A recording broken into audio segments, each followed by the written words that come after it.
మకర రాశి వారు నూతన ఆంగ్లనామ సంవత్సర ప్రారంభకాల సమయంలో అష్టమి అమావాస్య తిథుల యందు ఎలాంటి విధులను పాటించాలో ఈ వీడియోలో సవివరంగా సంపూర్ణంగా తెలుసుకుందాం. మకర రాశిలో ఏ నక్షత్రాలు వస్తాయనగా ఉత్తరాషాఢ నక్షత్రంలోని 2, 3, 4 పాదాలు, శ్రవణ నక్షత్రంలో 4 పాదాలు, ధనిష్ఠా నక్షత్రంలోని 1, 2 పాదం కలిపితే మకర రాశి. చాలామందికి పుట్టినటువంటి కాల సమయంలో డేటా బర్త్లో లేనటువంటి కారణం వలన పేరు యొక్క మొదటి అక్షరాన్ని అనుసరిస్తూ రాశిని తెలుసుకునే ప్రయత్నం అవుతుంది. అవి ఏ అక్షరాలు సరి పరిశీలన చేద్దాం. బో, జా, జీ, జూ, జే, జో, ఘా, గి అక్షరాల వారందరూ కూడా ఈ మకర రాశి జాతకులే. మకర రాశి యొక్క అధిపతి శనైశ్వర స్వామివారు. ఒకవైపు వీరికి ఏళ్ల నాటి శని చివరార్ధ సంచార స్థితి జరుగుతున్న విషయం తెలిసినటువంటిది. ధనవాకు కుటుంబ స్థానంలో శనైశ్వర స్వామివారు స్వక్షేత్ర సంచార స్థితి ఉండడం వల్ల వృత్తులలో, ఉద్యోగాల్లో, వ్యాపారాల్లో ధనము మంచినీళ్ళలాగా ఖర్చు అయ్యే పరిస్థితి అధికంగా ఉంటుంది. కనుక ఖర్చులను నియంత్రించడం, ఓపిక, పట్టుదల, సహనం ఉండడం వల్ల రాబోయే కాలంలో స్థిరచరాస్తులను కాపాడుకొని దాంట్లో విజయం మీ సొంతం అవుతుంది.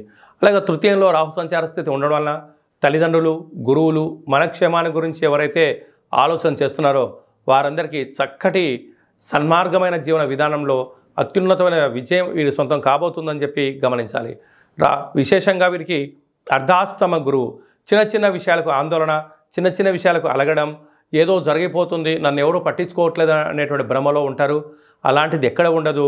కాలము అనేది చాలా విలువైంది, చాలా బలమైంది. కాలానికి అనుకూలంగా మీరు ప్రయత్నం చేసినట్టయితే మీకన్నా అదృష్టవంతుడు, జ్ఞాని ఎవరు లేరు అని చెప్పి గమనించాలి. భాగ్యస్థానంలో కేతు సంచార స్థితి ఉండడం వల్ల ప్రేమికుల మధ్య, భార్యాభర్తల మధ్య, పార్ట్నర్షిప్ వ్యవహార మధ్య చాలా సమయస్ఫూర్తిగా మీరు వ్యవహరించగలిగినట్లయితే చాలా మంచి కాలం. లాభస్థానంలో బుధ శుక్ర సంచార స్థితి అన్నింటా విజయం మీ సొంతం.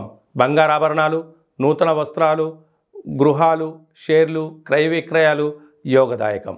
వ్యయంలో రవి కుజ సంచార స్థితి ఉండడం వల్ల ఒకవైపు కుజదోష ప్రభావం కారణం వల్ల మీ జన్మ నక్షత్రం రోజున అష్టమి అమావాస్య తిథి ఎందున దూరావాయు జల ప్రయాణాలు పెట్టుకోకపోవడం మంచిది అని చెప్పి గమనించాలి.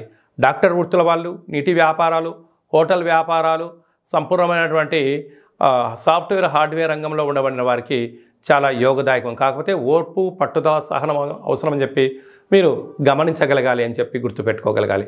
అలాగా ఈ అష్టమి తిథి ఎందున, ఈ అమావాస్య తిథి ఎందున వీలైనంత వరకు గోమాతకు కానీ, విశేషంగా అంటే సునకపు మహారాజు గారి కుక్కలకు కానీ ఆహారాన్ని ఏర్పాటు చేయడము, నవధాన్యాలను ఏర్పాటు చేయడం వలన నరదృష్టి, శత్రు ప్రభావాలు, శనిదోష నివారణ కలిగి ఐశ్వర్యం, ఆనందం మీ సొంతమవుతుందని చెప్పి గుర్తుపెట్టుకోగలగాలి.